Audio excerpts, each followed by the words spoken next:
Bab 31. Kejutan di rumah pengacaraku. Subuh telah tiba, segera aku membersihkan diri di kamar mandi. Syukurlah jika malam ini tidak terlalu rewel.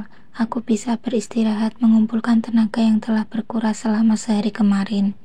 Setelah menunaikan sholat subuh, ku gendong putriku ke kamar bayi. Bi Ina sedang melipat peralatan salatnya saat aku memasuki kamar. Dia masih tidur, tolong jagain ya Bi. Hari ini saya pasti sibuk banget, banyak yang hendak saya urus. Urusan dapur nggak usah porsir banget, yang penting mertua saya disediakan makan, nyuci dan bersih-bersih kalau sempat aja. Paham kan Bi? Paham Bu. Kuletakkan jika di dalam boxnya, lalu melangkah kembali ke dalam kamar. Kali ini aku menggunakan tas ransel untuk keluar. Berkas-berkas persiapan gugatan pisah harus kubawa. Enggak muat kalau pakai tas sandang. Tadi malam telah kusiapkan segalanya. Begitu mendapat pesan dari Rani lewat WhatsApp, papa pacarnya bersedia membantuku. Aku diminta mengantarkan berkas-berkas yang dibutuhkan ke rumahnya. Kupatut penampilanku sekali lagi di depan cermin. Celana panjang agak ketat, kupadukan dengan cardigan lewat lutut. Sengaja kututupi perut yang masih buncit dengan pakaian itu. Lumayan lah, aku terlihat agak langsing. Kusapukan bedak tipis saja di pipi. Pipi masih juga terlihat agak tembem. Berapa hari lagi gendutku ini bisa hilang? Mungkin perona pipi bisa menyamarkan. Dengan hati-hati kusapukan. Alis tidak perlu kutebalkan. Alisku tebal dan terbentuk dengan sempurna secara alami. Tinggal bibir, harus aku olesi pewarna agar tak tampak pucat. Kurai pewarna bibir berwarna merah muda. Oke, begini saja. Kulirik Mas Gilang yang masih terlelap. Mungkin hari ini dia tidak ada rencana kemana-mana. Aku harus bergerak cepat.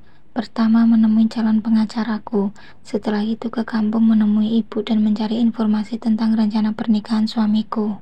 Aku berpapasan dengan mama saat keluar menuju pintu depan. Pagi-pagi udah cantik aja, mau kemana Mel? Tanyanya sambil mengucek mata. Mau ngecek toko yang di cabang Ma. Sesekali kita perlu juga terjun langsung kan? Sahutku sambil melemparkan senyum manis. Kamu cantik dengan gaya pakaian seperti itu, seperti gadis dulu. Gak kelihatan kalau udah emak-emak, pujinya menatapku kagum. Beneran Ma? Iya. Apa kata Gilang ngelihat kamu dandan kayak gini? Dia masih tidur. Tuh anak. Pokoknya kamu jangan lelah merebut perhatiannya lagi ya Mel. Buat dia jatuh cinta lagi sama kamu. Kamu jauh lebih cantik daripada si Harum itu kalau kamu berpenampilan seperti ini. Makanya jangan malas berdandan meskipun cuma di rumah. Selama ini kamu gak pernah dandan mama lihat. Kalau mau keluar aja baru bersolek. Suamimu itu di rumah. Perempuan itu seharusnya berdandan dan terlihat cantik untuk suami, bukan untuk orang di luar rumah. Ceramah ibu mertuaku. Iya Ma, siap, sahutku. Yang dikatakannya memang benar. Tapi kalau memang dasar suaminya durjana, mau bersolek seperti apapun sang istri, ya tetap durjana juga. Apalagi Mas Gilang, nggak bisa lihat yang lebih dikit. Masa iya aku tetap seger dan gurih seperti saat awal pernikahan? Apalagi udah ada anak, nggak mungkin kan? Aku berangkat ya Ma, ucapku lalu berlalu ke garasi. Mobilku melaju dengan kecepatan sedang. Kurai ponsel di saku tas ransel, lalu mengaktifkan aplikasi Google Map. Alamat yang dikirimkan Rani belum pernah kudatangi sebelumnya. Setengah jam perjalanan aku sampai di depan sebuah rumah megah, jauh lebih megah dari rumah mertuaku. Pagar besinya saja terlihat begitu mewah, apalagi isi di dalamnya. Dengan ragu aku melangkah turun. Seorang satpam menyapaku dari balik pintu besi. Kusebutkan nama Mas Andi. Oh, Mbak yang namanya Melur. Iya, sudah dipesan tadi sama Mas Andi. Silahkan masuk. Oh, jadi kalau masuk ke rumah ini harus ada janji dulu, begitu. Wow, kayak istana aja. Hendak ketemu raja. Betah banget Rani pacaran dengan penghuni rumah kayak gini. Kalau mereka udah nikah, aku gak bakal bebas main lagi dong dengannya. Pelan mobilku memasuki halaman rumah megah itu. Rasa segan dan kiku kembali menyerang. Aku melangkah berat menuju pintu utama. Beneran, persis seperti istana. Berarti papanya Mas Andi betul-betul pengacara kelas atas. Jasa yang diperolehnya untuk memenangkan suatu kasus pasti mahal banget. Rumahnya aja semewah ini. Duh, bagaimana mungkin aku memintanya mengurus kasusku? Aku tidak akan punya uang cukup untuk membayarnya. Mbak Melur, aku tercekak. Seorang asisten rumah tangga menyapaku dengan senyum. Iya, saya Melur, sahutku tergagap. Mas Andi dan papanya sudah menunggu di dalam. Silahkan masuk. Gila, rumah ini ada CCTV-nya di setiap sudut. Pantas saja penghuninya sudah tahu kehadiranku, lalu memerintahkan asistennya menjemput. Ikut saya, Mbak. Oh iya, aku mengikuti perempuan 40-an itu. Suasana di dalam rumah besar itu membuat jantungku kian berdebar. Isi di dalam semuanya barang-barang mewah dan berkelas. Netralku menatap sosok Mas Andi di meja makan. Di depannya seorang laki-laki dan perempuan. Itu pasti orang tuanya. Sini Mel, sekalian sarapan bareng, sapa Mas Andi. Aku sudah sarapan, lanjut aja, sahutku berbohong. Kenalin, ini papa dan mama. Aku mengangguk hormat kepada orang tuanya. Sebentar, ini kamu, aku terkesiap. Kedua orang tuanya menatapku terperangah. Benar kan aku bilang apa? Nggak percaya sih, sahut Mas Andi tersenyum seolah menang. Aku bingung, entah apa yang mereka bicarakan. Duduk sayang, duduk di sini, kata mamanya tak henti juga menatapku. Aku menurut, duduk di kursi yang ditunjuknya. Hati kian berdebar, kenapa mamanya memanggilku sayang? Kamu Mel, tanyanya lembut. Iya, saya Melur, sahutku dengan suara bergetar. Andi, cepat ambil, perintahnya kepada Mas Andi. Ogah mah, dia masih di kamarnya. Ntar aku kena damprat lagi. Tapi tadi malam aku sempat ambil pakai ponselku bentar. Entah apa maksud mereka. Ini mah, Mas Andi menyodorkan ponselnya. Mel, kami tahu nama itu, nama yang tertulis di belakang sebuah foto yang tidak pernah lepas dari genggaman putra sulungku, sebuah nama yang telah menghancurkan masa depan putraku, nama yang membuat kami kehilangan segalanya. Untung masih ada Andi, kalau tidak mungkin kami berdua sudah bunuh diri karena kehilangan akal. Apa maksud tante? Sergahku menatap lekat wajah mereka bertiga. Lihat foto ini kau bukan? Kutatap gambar di layar ponsel itu. Astaga, itu benar aku. Aku 2 tahun yang lalu. Kenapa fotoku ada pada mereka? Gara-gara perempuan ini anakku hancur. Dia berhenti kuliah. Masa depannya hancur. Tenggelam dalam dunia hitam.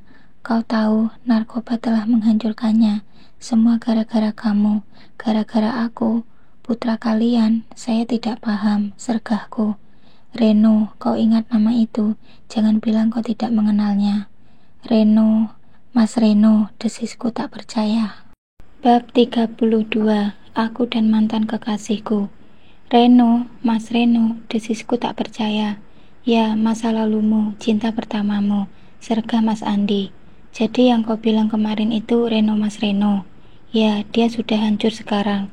Boleh kau lihat sendiri di kamarnya sana. Berhari-hari dia terbaring tidur. Bangun nanti hanya untuk makan. Beberapa hari nanti dia akan keluar mencari barang terkutuk itu lagi. Begitu terus sudah lebih setahun ini. Tubuhnya kurus, matanya cekung, gairah hidupnya tidak ada. Dia sudah mati Mel, mati karena pengkhianatanmu. Bukan aku. Aku tidak mengkhianatinya. Justru dialah yang telah mengkhianati aku. Karena itu aku memilih menikah, berhenti kuliah, karena aku gak sanggup berpisah dengannya. Lirihku membela diri. Sudahlah, kami juga sudah tahu cerita yang sebenarnya. Rani telah menceritakan semuanya. Kau dan kakakku adalah korban dari kelicikan suamimu Gilang. Mas Reno hancur jatuh ke narkoba. Kau juga hancur dalam membina rumah tangga. Mel, hanya kau yang bisa menyelamatkan Reno. Masih ada kesempatan. Maukah kau menolongnya, nak? Ibunya memelas. Saya, aku terbata-bata, tidak tahu harus berkata apa. Om akan mengurus gugatanmu, tinggalkan saja semua berkas-berkasnya. Om janji akan memenangkanmu secara telak. Bajingan itu harus segera diberi pelajaran. Papanya berjanji dengan penuh emosi. Tapi saya nggak tahu berapa biayanya, Om. Sergahku pelan. Tidak pakai biaya, nak. Cukup kau bayar dengan bantuanmu. Bantuan? Ya, tolong selamatkan Reno. Dia putra sulung kami. kebanggaan keluarga ini. Sekarang kami ikut hancur karena kehancurannya. Jangan sampai masyarakat dan wartawan tahu tentang dia. Reputasi Om berada di ujung tanduk, lirih papanya. Reno sangat mencintaimu, Mel. Hanya kau yang bisa menyelamatkannya. Timpal mamanya. Baik, saya akan berusaha, Tante. Ucapku meski sangat ragu. 2 jam perjalanan aku sudah sampai di gerbang kampungku. Setelah meninggalkan berkas gugatan cerai, aku langsung menuju rumah ibu. Berbagai masalah berseliweran di otakku. Masalah perjalananku juga belum kelar. Masalah rencana pernikahan harum dengan suamiku. Sekarang tambah lagi masalah Mas Reno. Entah apa yang terjadi sebenarnya waktu itu. Kenapa mereka bilang kami berdua adalah korban kelicikan Mas Gilang? Aku akan menyelidiki semuanya. Sekarang aku fokus ke ibu dulu. Aku harus memberitahu ibu yang sebenarnya. Jangan sampai Harum dan ibunya mendahului. Ponselku berbunyi. Tiba-tiba aku menepikan mobil begitu melihat layar. Mas Gilang menelpon. Kau pencuri, teriaknya saat aku mengusap tombol hijau. Kau taruh di mana duit itu? Cepat katakan, aku butuh duit itu, Mel. Duit apa, Mas? Aku nggak ngerti, sahutku tenang. Di mana kau taruh uang itu? Berapa kode sandi berangkas? Di mana kau sekarang? Cepat pulang atau akan kugadekan semua barang-barang di rumah ini. Kutekan tombol merah, kulanjutkan kembali mobil menuju rumah emak yang persis di sebelah rumah Harum. Aku tercekak saat melihat rumah ibu sudah ramai warga. Terdengar suara teriakan beberapa perempuan. Itu suara ibuku dan ibu Harum. Sesekali terdengar juga suara Harum berteriak kencang. Apa yang terjadi? Apa yang dilakukan keluarga pelakor itu di rumah ibuku? Gegas aku melangkah masuk. Berani mereka mengeroyok ibuku. Oke, aku telah datang. Lu jual kue borong, pelakor busuk. Mbak Melur, kebetulan, cepat masuk sana. Ibunya Harum mengacak-ngacak warung ibunya, Mbak. Teriak Bik Yuni begitu aku keluar dari dalam mobil. Tanpa basa-basi aku bergegas masuk. Pemandangan yang sangat menyesakkan dada. Barang-barang jualan ibu berhamburan di lantai. Ibu berdiri di pojok warung. Beberapa ibu-ibu terlihat memegangi tangannya. Telunjuknya bahkan menunjuk wanita yang sangat kuhormati itu. Melur, jelaskan sama ibu apa sebenarnya yang telah terjadi. Teriak ibu begitu dia melihatku. Maaf ibu-ibu, tolong lepaskan saja mereka. Pintaku berusaha tetap tenang. Para ibu mengikuti perintahku. Ibu Harum langsung bergerak mengejar ibuku begitu pegangan di tangannya terlepas. Diam di situ, hardikku menatapnya tajam. Perempuan yang berdaster lusuh itu mengkerut. Sepertinya dia getar juga melihat ancaman dari sorot mataku. Jangan bergerak, sedikit saja udah bergerak lagi. Jangan kaget kalau aku terpaksa bertindak. Ancamku lagi. Ibumu itu yang memulai. Bilang sama dia juga jaga mulut, teriaknya. Ku alihkan tatapanku ke wajah ibu. Sepertinya ibu malah semakin meradang. Kau jelaskan sekarang apa maksud foto-foto Harum di Facebook itu, teriaknya emosi. Facebook? Foto Harum? Tanyaku mengulang kata-katanya. Iya, warga kampung ini sudah heboh karena dia kirim foto di Facebook. Tadi pagi anaknya Bik Surti mendatangi ibu. Dia nanya, apa benar Kak Melur udah cerai sama suaminya? Makanya si Harum mau nikah sama bekas suaminya Kak Melur begitu. Terus dia tunjukin foto perempuan ini lagi pakai gaun pengantin, teriak ibu menerangkan. Wow, rupanya si Harum membuat status di akun Facebooknya. Captionnya dia akan menikah. Hebat, kutatap tajam Harum yang mengerut di belakang punggung ibunya. Wajahnya pucat, mungkin ketakutan. Rum, bisa kau jelasin? Tanyaku dengan nada tetap tenang. Aku cuma kirim foto biasa, memang pakai gaun pengantin. Tapi nggak ada bilang kalau aku mau nikah sama Mas Gilang, Kak. Sahutnya terbata-bata. Bohong, Kak Mel. Dia nulis di kolom komentar kalau dia mau nikah sama suami kakak. Dia buat captionnya selama tinggal kemiskinan gitu, Kak. Sahut seorang remaja warga kampung. Sepertinya dia anak Bik Surti yang dimaksud ibu.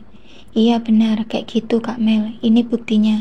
Ini VB-nya, Kak. Beberapa gadis lain membenarkan. Terus, kenapa Mauda malah menyerang ibuku? Kualihkan tatapanku kepada ibu Harum. Ya, aku emosi. Ibumu marah-marah kepada Harum, sahutnya acuh. Mauda mengacak-ngacak warung ibu begitu. Kenapa nggak dibicarakan baik-baik? Suaraku mulai meninggi. Ibumu menuduh anakku pelakor. Aku nggak terima karena yang sebenarnya si Gilang itu. Cukup, stop. Sengaja ku hentikan ucapannya. Aku tidak mau dia berceloteh di depan ibu. Sekarang rapikan kembali warung ibuku. Lekas, perintahku. Enak aja nyuruh-nyuruh, emangnya kami pembantumu, protesnya. Oke, rencananya 10 juta besok, ancamku. Kedua perempuan itu tersentak kaget. Keduanya saling bertatapan. Ikuti perintahku, atau rencana kalian besok serta uang 10 juta itu aku. Sengaja kutahan ucapanku. Keduanya semakin pucat.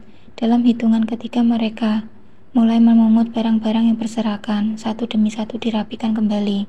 Apa maksud kata-katamu itu, Mel? Kenapa mereka sepertinya ketakutan setelah kau ancam? Kali ini ibuku yang penasaran. Tenang, Bu, nanti aku jelasin. Bisikku berusaha menenangkannya. Oke, sisanya biar ibumu yang membersihkan. Kau kesini, Rum, cepat. Perintahku kepada Harum. Dengan enggan perempuan itu mendekat. Mana ponselmu? Tanyaku ketus. Untuk apa, Kak? Tunjukkan mana ponselmu, teriakku mulai keras. Bab 33. Pelakor diserang warga. Tunjukkan mana ponselmu, teriakku mulai keras. Perempuan itu merogoh saku celana panjangnya, lalu menunjukkannya padaku. Buka VB-mu, perintahku kemudian. Untuk apa, Kak? Lirihnya. Sekarang kau buat status bahwa kau pernah jadi pembantuku. Kau tergila-gila pada suamiku. Karena itu kau kupecat, kau terpaksa pulang kampung. Kak Mel, kau cepat buat, atau... Jangan, Melur. Kau sudah gila menyuruh Harum seperti itu, teriak ibunya. Bukankah kenyataannya begitu, Mauda? Harum mencintai Mas Gilang, itu kenyataan. Harum, cepat kau buat statusmu seperti itu. Status yang tadi pagi segera kau hapus, cepat. Aku tidak bisa menunggu lama, perintahku.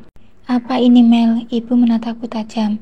Nanti aku ceritakan, Bu, sahutku kembali menenangkannya. Semua warga mendengar bersorak, terdengar kalimat-kalimat ejekan dari mulut mereka. Oh, jadi itu sebabnya dia pulang kampung. Rupanya jadi pelakor. Pantas bikin status selamat tinggal kemiskinan. Rupanya mau jadi istri orang kaya. Gak tahu malu, suami majikan sendiri diembat, dasar pelakor. Ibu dan anak sama aja. Berbagai komentar miring itu membuat wajah keduanya merah padam. Anakku bukan pelakor, si Gilang yang menyukainya, suami Melur yang tergila-gila padanya. Ibu Harum berteriak histeris. Kucing, mana mau menolak ikan segar. Bilang aja anak situ yang gatelan, pengen hidup enak, pengen jadi orang kaya. Suami orang mau diembat juga, teriak ibu-ibu bersamaan. Dasar orang kampung miskin, sirik aja, gak suka lihat orang lain senang. Iri ya? Iya, kalian iri kalau Harum jadi istri orang kaya.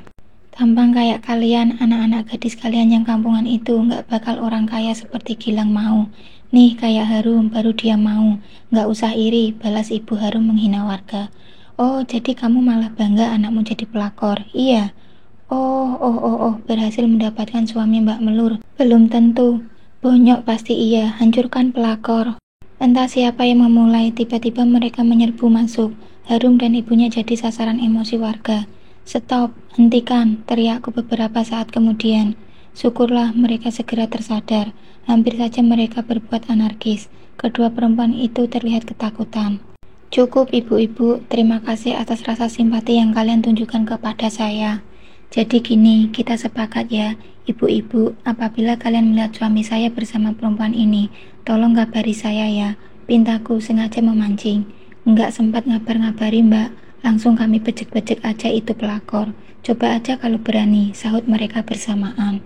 Aku tersenyum puas. Harum dan ibunya semakin pucat pasi. Sekarang silahkan bubar ya ibu-ibu dan adik-adik semua, ucapku kemudian. Mereka membubarkan diri.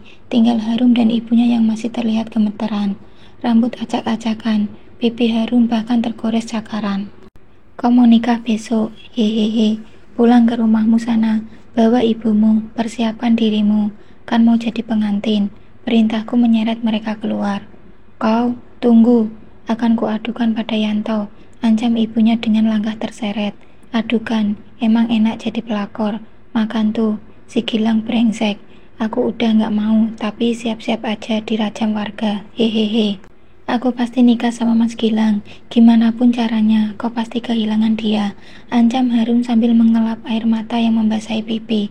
Silahkan, aku udah gak butuh dia. Aku bisa cari yang lain, yang lebih hebat, lebih kaya, yang jelas bukan durjana seperti dia. Biar kau tahu ya, besok kami akan menikah.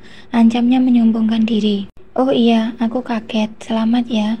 Akhirnya kalian nikah juga. Aku tertawa. Kedua perempuan itu saling bertatapan, penuh keheranan.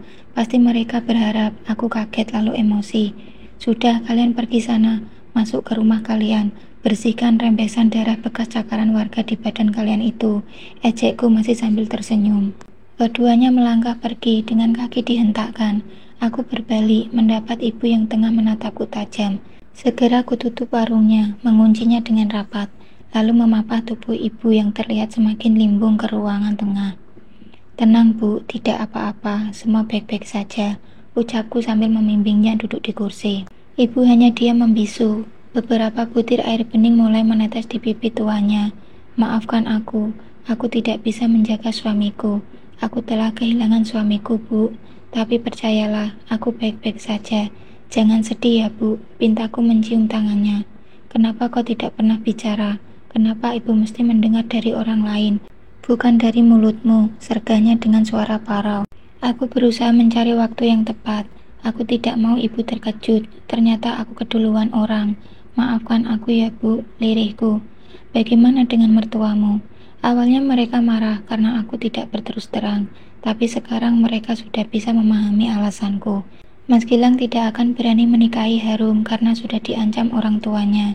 Ibu tenang ya. Kau percaya Gilang tidak akan menikahi Harum? Dia tidak akan berani. Lalu kenapa Harum koar-koar akan menikah dengan Gilang? Mungkin dia hanya berhalusinasi, Bu. Biar saja, ibu ikut aku ke kota ya. Biar ibu buktikan apakah Mas Gilang betul menikahnya atau tidak besok. Mereka menikahnya di sini, bukan di rumahmu. Iya, ibu buktikan. Mas Gilang besok ada di rumah atau tidak. Kalau Mas Gilang di rumah, Harum nikah sama siapa? Iya kan? Ibu siap-siap ya. Kita berangkat sekarang. Jujur, aku sengaja membawa ibu ke rumahku. Bukan untuk menyaksikan keberadaan suamiku, tapi justru untuk melindunginya. Aku takut Harum dan ibunya akan mengulang mengganggu dan menyakitinya. Ibu dan kedua mertuaku saling sapa saat kami tiba di rumah, lalu bercengkrama di teras samping.